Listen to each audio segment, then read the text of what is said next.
Bem-vindos ao podcast Quinto Império, onde Portugal vale a pena. Hoje tenho o prazer de falar com uma figura icónica da cena mediática de televisão e rádio em Portugal. Ele tem uma particularidade, é que nasceu quando a guerra acabou.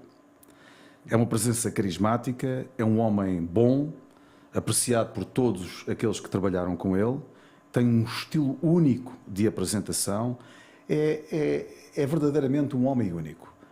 Boa tarde, é um prazer falar consigo, Júlio Isidro. Muito obrigado.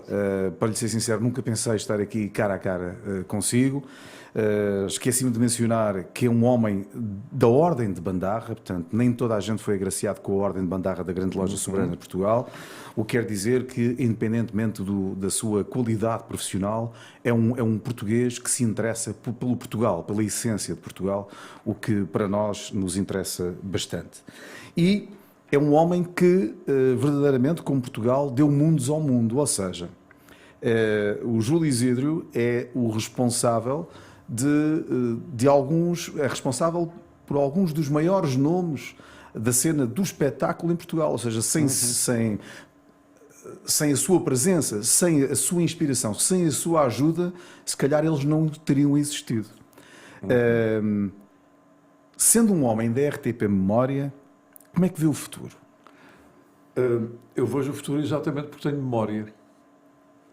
Aliás, nós só podemos alicerçar o nosso futuro pensando na nossa memória e, sobretudo, pensando no passado. Eu costumo sempre dizer a mim próprio, para não enfeudar os meus programas a um muro de lamentações ou um saudosismo que não é saudável, costumo sempre dizer que o passado é um sítio muito interessante para nós por lá passarmos, mas não para frequentarmos sistematicamente.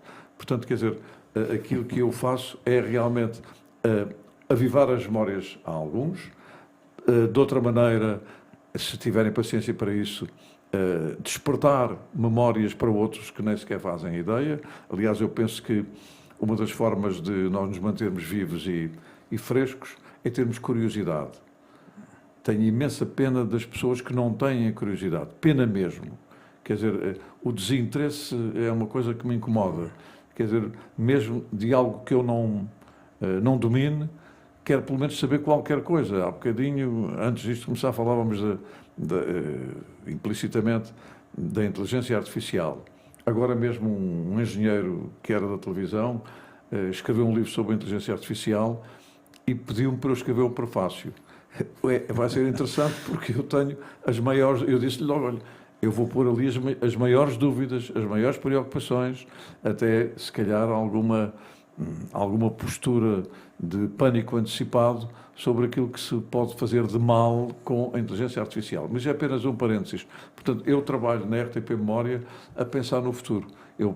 Aliás, o slogan da RTP Memória é de trás para a frente. De trás para a frente, nós virmos de trás para a frente. Só vale a pena pensarmos em futuro, sobretudo se não limitarmos a nossa vida à ideia pequenina do nosso sofá do presente.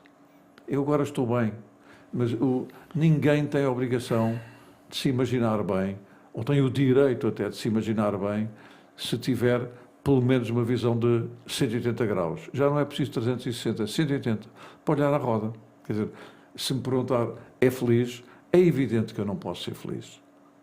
Posso ser relativamente feliz na perspectiva do meu espelho, de eu ao espelho, mas eu não posso ser completamente feliz vendo e assistindo, e devo dizer passivamente, porque a minha força é um microcosmos em relação às realidades, vendo a degradação enorme que há na relação entre as pessoas. E basta a relação entre as pessoas para depois percebermos que podemos chegar à Ucrânia e podemos chegar ao Médio Oriente. Para não pensarem mais do que isso.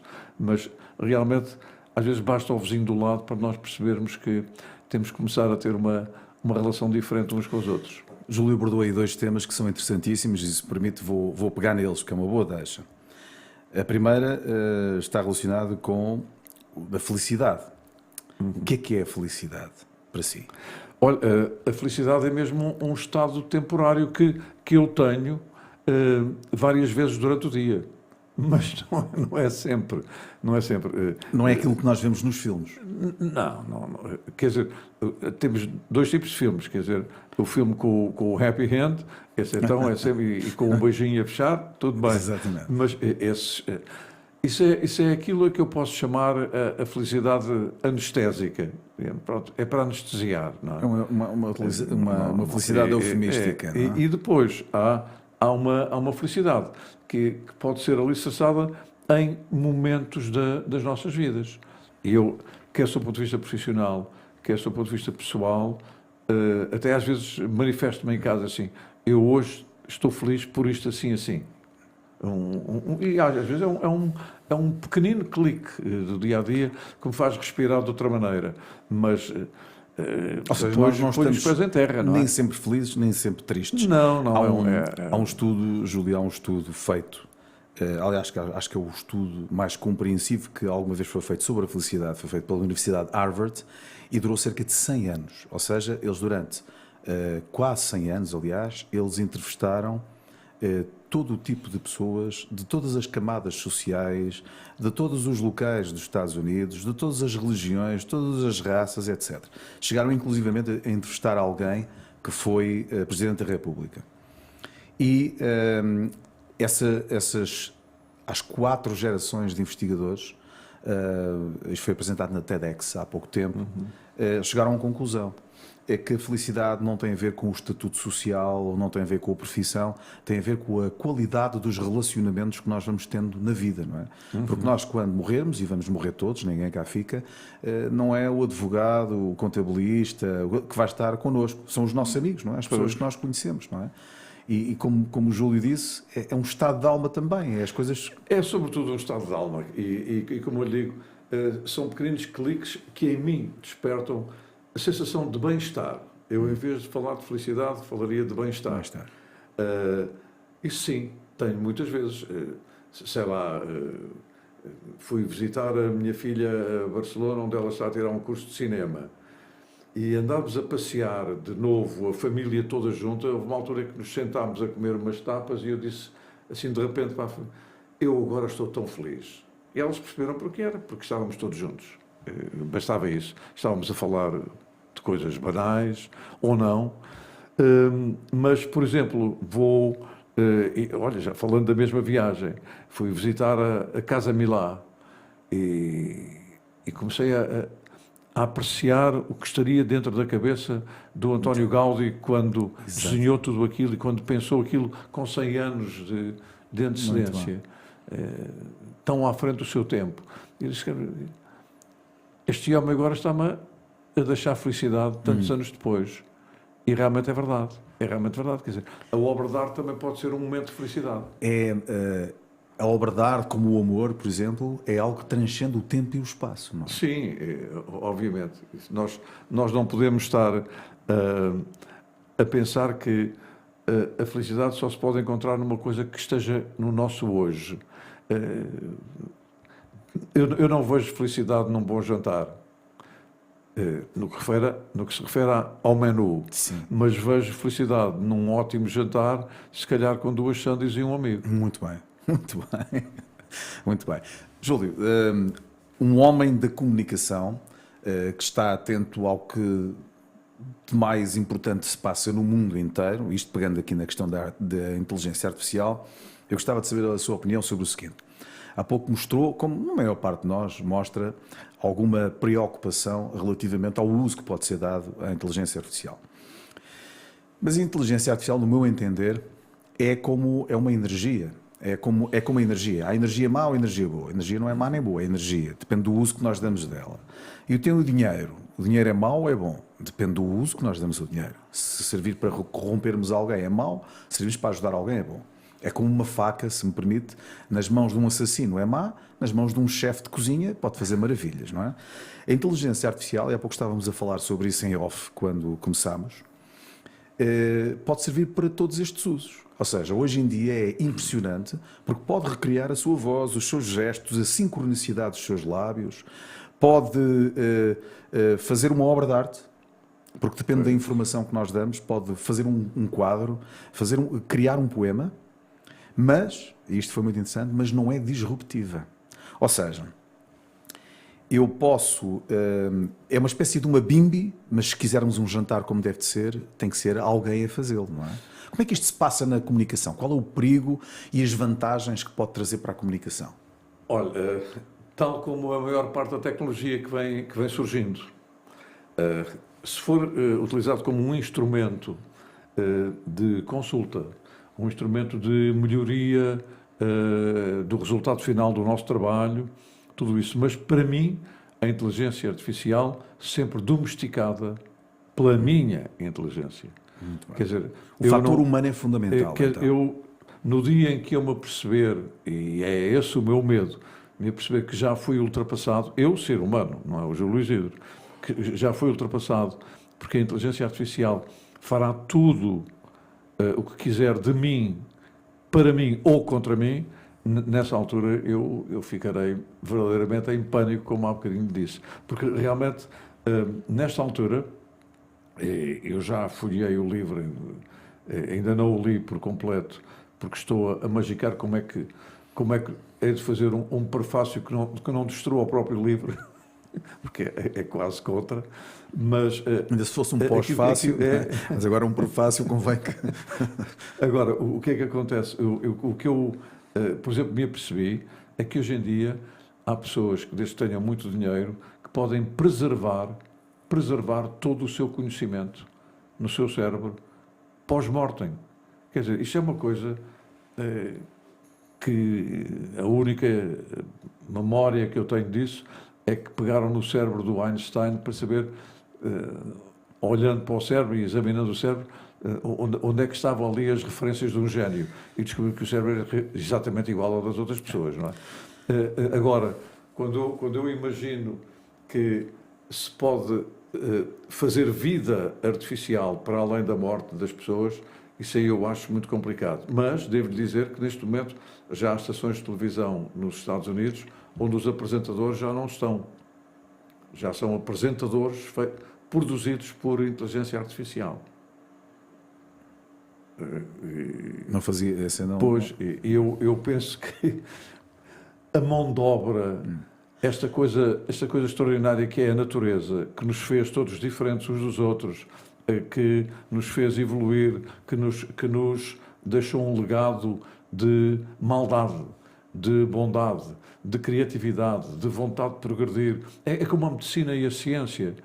A medicina e a ciência têm progredido extraordinariamente, mas há alguns aspectos muito delicados da ciência, neste caso até a inteligência artificial, mas não só, há alguns aspectos muito delicados que têm a ver com a ética. E quem é que vai regulamentar aquilo que é o progresso quase imparável destas tecnologias? Algumas destas tecnologias não me fascinam. Eu acho muito bem que o trator tenha substituído o cavador. Isto é uma coisa. Mas ao nível da criatividade, veja lá, ao nível dos afetos, será que a inteligência artificial também vai construir os nossos afetos em relação uns aos outros? O afeto, que é uma coisa tão difícil de definir, porque é que eu tenho um impacto consigo que é positivo porque estou a gostar de conversar consigo, e posso ter uma rejeição natural em relação a outra pessoa qualquer, não é? Então, e se a inteligência artificial nos modificar até a capacidade de nos emocionarmos? Eu estou aqui a pensar em voz alta. Mas a verdade é que isto daria outra entrevista, mas quem está dentro disso sabe que, e é interessante, eu também fiquei admirado por isso, a inteligência artificial vai chegar a uma altura em que pode ficar a ser burra. Porque a inteligência artificial funciona com a quantidade de informações que nós lhes damos. Ou seja, ela não vai mudar nada fora daquela informação que nós lhes damos. Mas é muito interessante porque estávamos a falar há pouco também do Facebook e das redes sociais. Porque hoje em dia estávamos a falar que alguns de nós fazemos publicações e há algumas pessoas, sem ver a publicação, põem o gosto logo, não é? Nem a leem, mas fica bem. Porque há muita gente, e isto é quase como um caso de psicanálise, mas é verdade, que acha que por ter muita gente no Facebook tem muitos amigos. Pois. E há muita gente por ter Twitter acha que são filósofos. Pois. E por ter Instagram acha que são bons fotógrafos. E a questão é, e um dia falta a eletricidade, quem é que é aquela pessoa? Sabe que eu, há muitos anos atrás, na outra vida, eu era jornalista estagiário e tive a sorte de ir uma vez buscar o Agostinho da Silva, a casa dele, só para o levar para o estúdio onde ele ia ser entrevistado pelo meu diretor de redação na altura, que era o Francisco José Viegas. E naquele tempo que eu vim de casa até ao estúdio, até lá, eu vim falar com ele. Portanto, imagino, se eu soubesse o que sei hoje, queria-lhe fazer 500 mil perguntas. E a determinada altura falávamos sobre a segunda vez que nós passamos por um rio, nem nós, nem o rio somos o mesmo, não é? O Júlio já falou com tanta gente, já entrevistou tanta gente, segundas, terceiras, quartas vezes. Quem é que são essas? Que perspectiva é que tem? Essa pessoa mudou? Quem é essa pessoa com que vai falando? Olha, eu posso referir-me concretamente às entrevistas internacionais. Porque as entrevistas nacionais eu vou-me apercebendo porque entrevisto algumas pessoas já entrevistei desde o começo da carreira. Uhum. E se calhar também o meu. Portanto, por exemplo, se eu conversar agora com o José Cid, imagino, eu conheço o José Cid desde o princípio, quando ele veio para Lisboa, ainda para o Instituto Nacional de Educação Física, ele era professor de Educação Física, portanto, tudo bem, vou-me apercebendo da evolução do comportamento dele. E mais, em alguns casos, em relação a pessoas da minha geração, vou até filtrando uma coisa que é preocupante, é saber se a pessoa, o meu velho amigo, está em decadência, particularmente em decadência intelectual. A física...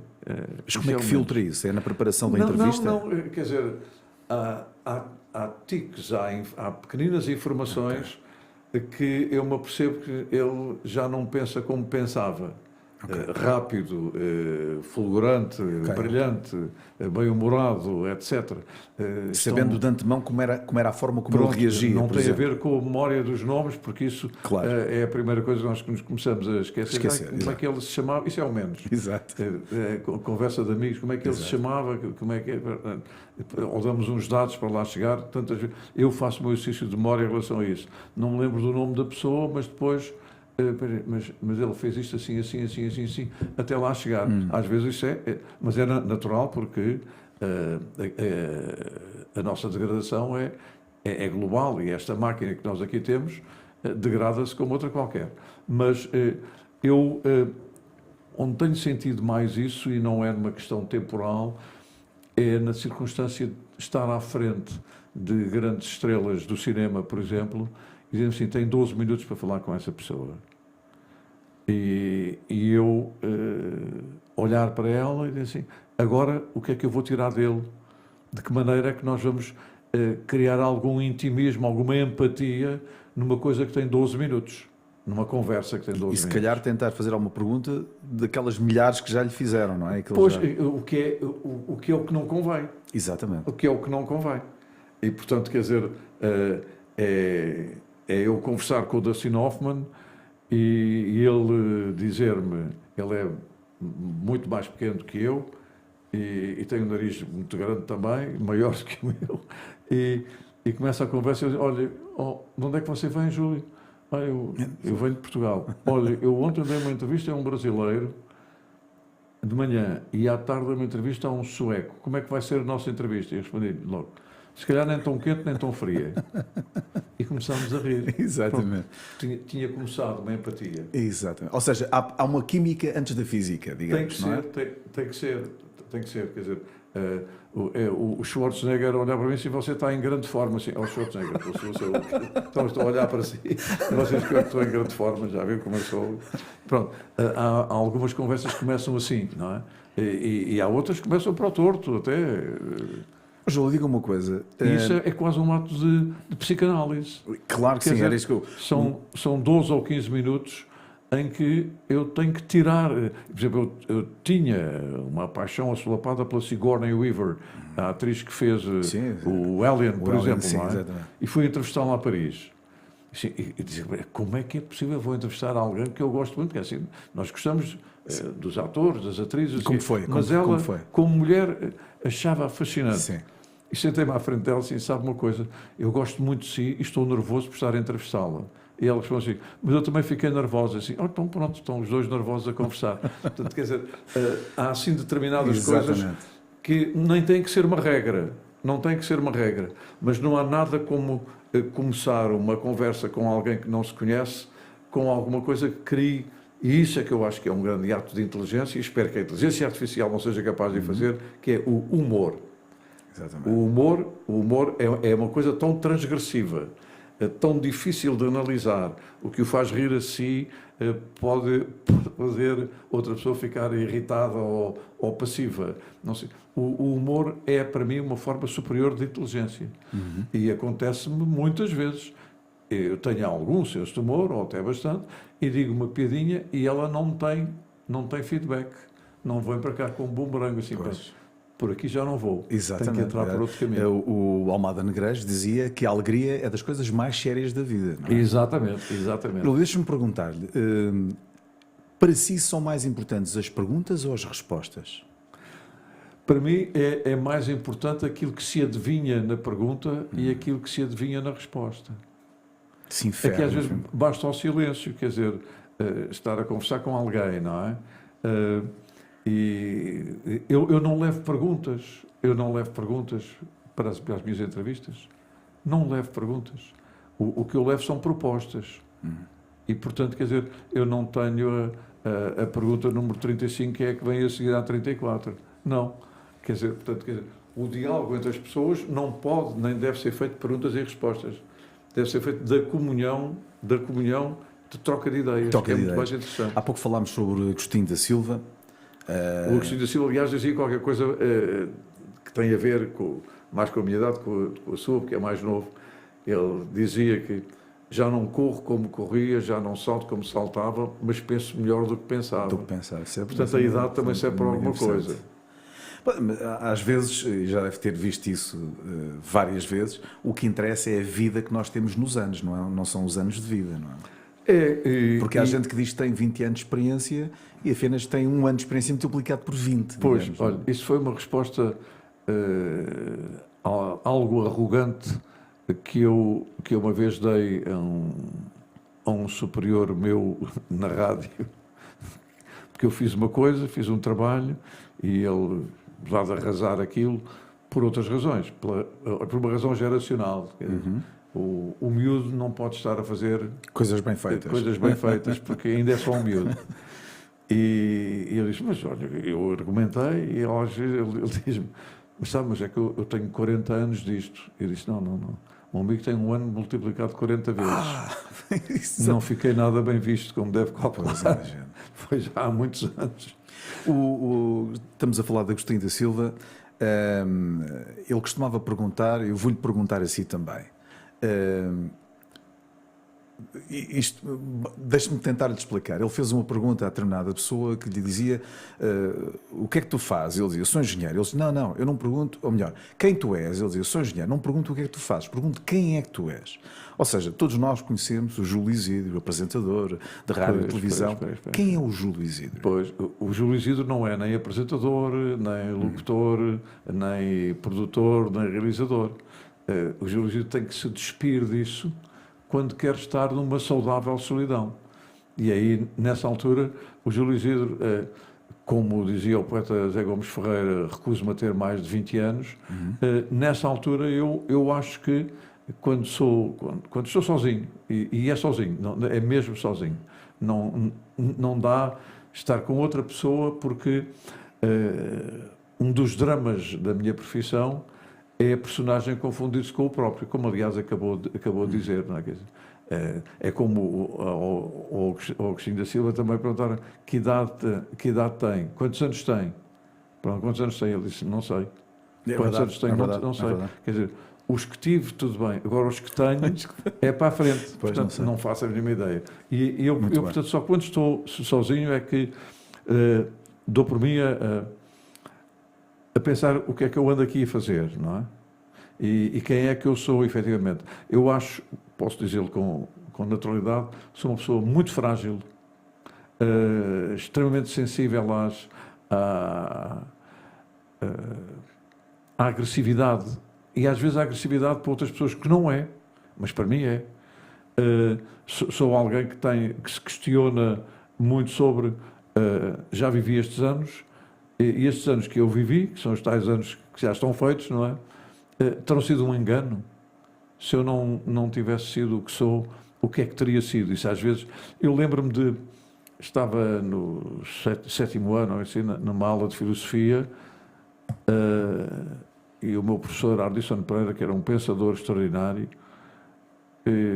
eu no intervalo, repara ainda com a postura de grande veneração que tinha que ser pelos professores, que era, no fundo, uma forma de repressão, mas eu fui atrevido e fui falar com ele no corredor do Liceu Camões e perguntei-lhe, doutor, isto sem ser isto o que era, o que é que eu fui perguntar ao homem? Ele disse, isto é uma conversa que ele disse, isso demorava anos a explicar. Portanto, no fundo, é aquilo que me está a dizer. Se eu não fosse isto o que era, e se eu não for isto, o que é que eu sou? Eu pergunto mais, se eu não fosse isto, o que é que eu seria? Eu penso que o ser humano que está aqui à sua frente tem uma ideia muito clara de que não é perene, tem uma ideia muito clara de que se tem cumprido como ser humano, basta isto. Tenho a consciência tranquila e tenho uma coisa que me empurra todos os dias, que é a ideia da obra inacabada.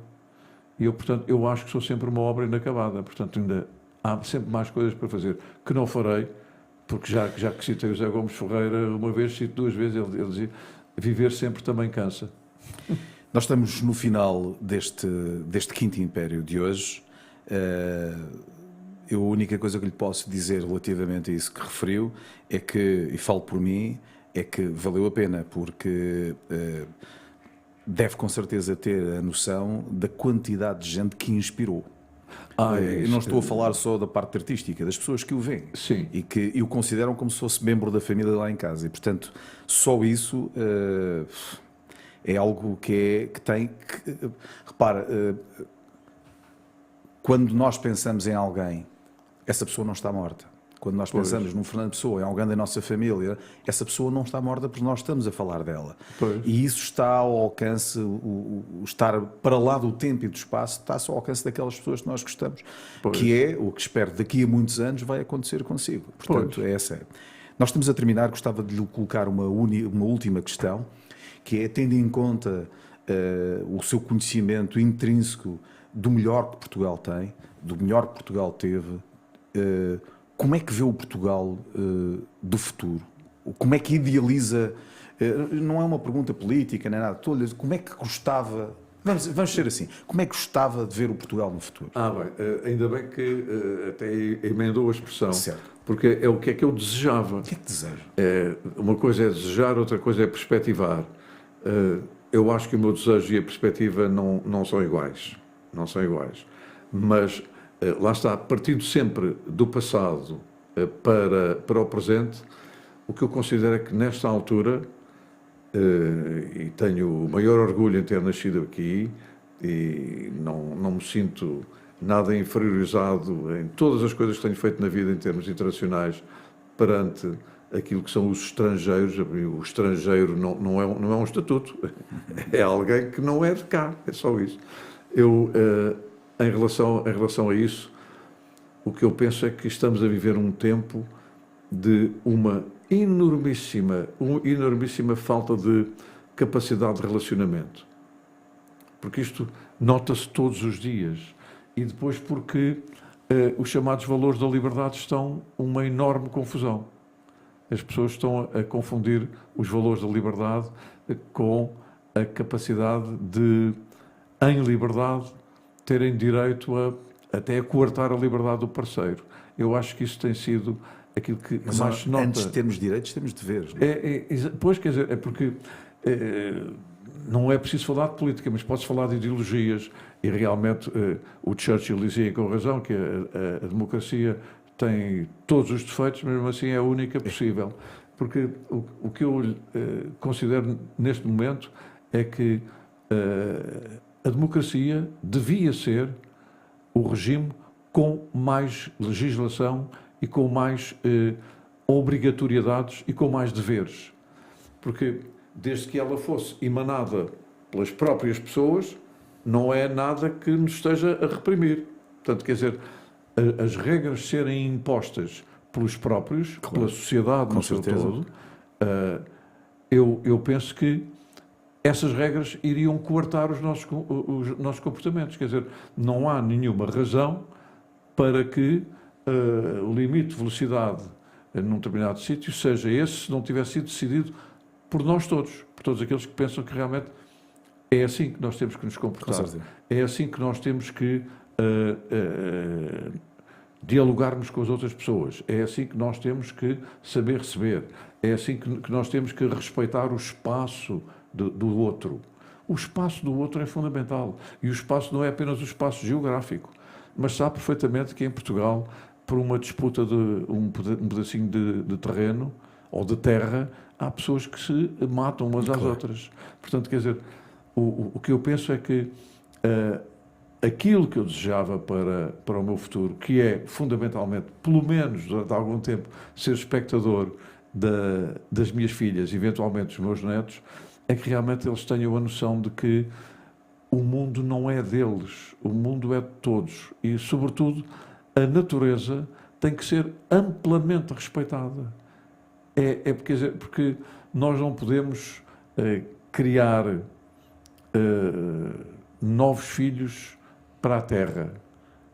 E também não temos que criar nova terra para os filhos. Quer dizer, aquilo que nós temos que fazer, essencialmente, é que a terra sobreviva juntamente com os sobreviventes que somos nós. Porque somos, na prática, neste momento, os maiores predadores da própria natureza. É terrível que o ser humano seja assim. E aquilo a que estamos a assistir hoje em dia, eu já pensei em começar a escrever no Facebook uma coisa que se chama, posso-lhe dar o título já, Pensamentos Básicos. Quer dizer, porquê é que um míssil custa exatamente 1 milhão de euros? Um míssil.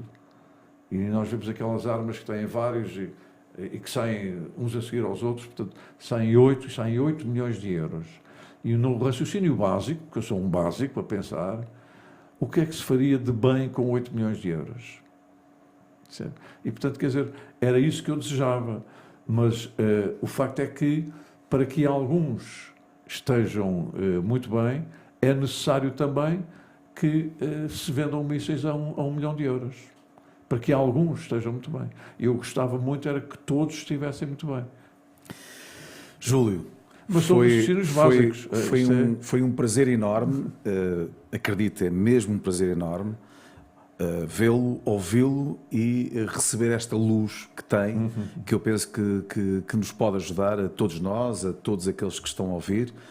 E terminou aqui mais um Quinto Império. Quem quiser fazer algum comentário, propor algum tema para ser discutido, pode fazê-lo através, podem ver no rodapé, quintoimpério@ritoportugues.pt.